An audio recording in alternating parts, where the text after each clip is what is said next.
પલ્લીનો મેળો ગાંધીનગર જિલ્લાના રૂપાલ ખાતે આવેલા વરદાયિની માતાના મંદિર ખાતે આસો સુદ નોમ એટલે કે 9મા નોરતાના દિવસે રૂપાલની પલ્લીનો મેળાનું આયોજન થાય છે।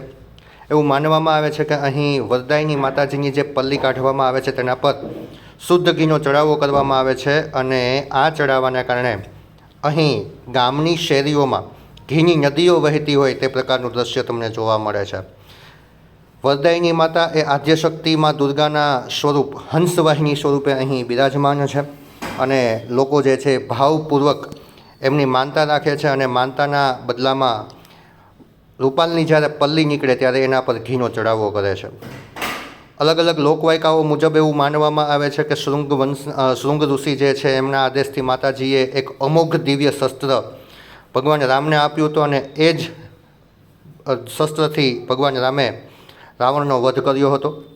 આ ઉપરાંત એવું માનવામાં આવે છે કે પાંડવો જ્યારે વનવાસની અંદર જતા હતા ત્યારે તેમના શસ્ત્રો વસ્ત્રો અને ઘરેણાં માતાજીને આપ્યા અને કહ્યું કે આને જે છે એ તમે સાચવો। ત્યારે માતાજીએ અહીં આવેલા વરખડીના ઝાડ નીચે તેને સાચવી અને એવું કહ્યું હતું કે તમે જ્યાં સુધી પાછા આવશો ત્યાં સુધી હું આને સાચવું છું એવું વરદાન આપ્યું, એટલે એને વરદાયિની માતા તરીકે ઓળખવામાં આવે છે। સિદ્ધરાજ જયસિંહ જે છે એણે માળવાના રાજા યશોવર્માને હરાવવા માટે અન્ન જળનો ત્યાગ કર્યો અને માતાજીએ તેને સ્વપ્નમાં આવીને વરદાન આપ્યું કે તું ગાયના છાણાનો કિલ્લો બનાવજે અને એ કિલ્લામાં તારા શત્રુના પૂતળાનો વધ કરજે, તારી જીત થશે। અને આવું કરવાથી સિદ્ધરાજ જયસિંહની પણ જીત થઈ હતી એવું માનવામાં આવે છે। સિદ્ધરાજ જયસિંહે અહીં વડના ઝાડ નીચે માતાજીની મૂર્તિ પ્રતિષ્ઠા કરી હોવાથી તેને વડેચી તરીકે પણ ઓળખવામાં આવે છે। અહીં તમે જોઈ શકો છો કે કેવી રીતના રસ્તાઓ પર ઘીની નદીઓ વહેતી હોય એ પ્રકારનું દ્રશ્ય આ મેળાની અંદર તમને જોવા મળે છે। આ જે ઘી છે એને પલ્લી પર ચડાવ્યા બાદ એકઠું કરી અને શુદ્ધ કરીને ફરીથી ગામ લોકો તેનો પ્રસાદી તરીકે આખું વર્ષ ઉપયોગ કરે છે।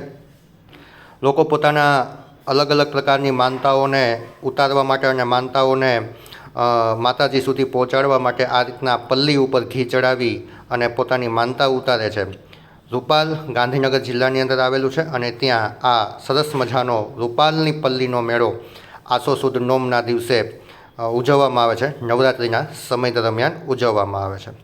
આભાર, થેન્ક યુ સો મચ।